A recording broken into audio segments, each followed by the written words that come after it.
அதனால இன்னைக்கு ஆராதனைகள் எல்லாம் பார்த்தீங்கன்னா தேவ வழிமுறைகளை விட்டு விலகி இருக்கு. மனுஷன் என்ன விரும்புறானோ அதான் அவன் ஆராதனையை செயல்படுத்துறான்.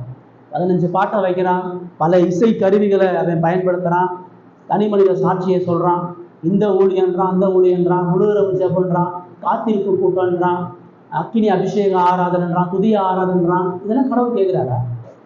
இதெல்லாம் கடவுள் விரும்புகிறாரா? இதெல்லாம் கடவுளுடைய விருப்பத்துக்கும் வழிமுறைகளுக்கு இணைகிறதெல்லாம் இல்லை. ஆனா இது எல்லாத்தையும் கடவுளுடைய பேரை சொல்லிதான் செய்யறான். இதெல்லாம் கடவுள் விரும்புகிறாரு சொல்லி அவனா மனித முயற்சிகளை செய்யறான். நம்முடைய வாழ்க்கை எப்படி இருக்கு? நம்ம நினைக்கிறோம் நம்ம ஞாயிற்றுக்கிழமை வந்துட்டோம், கடவுள் பிரியமா இருக்கிறார், அதை 1 மணி நேரம் ஜெபம் பண்ணிட்டோம், 1/2 மணி நேரம் பைபிள் வாசிட்டோம், கடவுளுக்கு பிரியமான வாழ்க்கை வாழ்றோம். அப்படி இல்லை. வேதம் நமக்கு என்ன சொல்லுது? கடவுளுடைய வேதத்தை வாசிப்பது என்பது கடவுளோடு உறவு கொள்வது. நேசிக்க நபரோடு தினந்தோறும் நொடிதோறும் உறவு கொள்கிறது.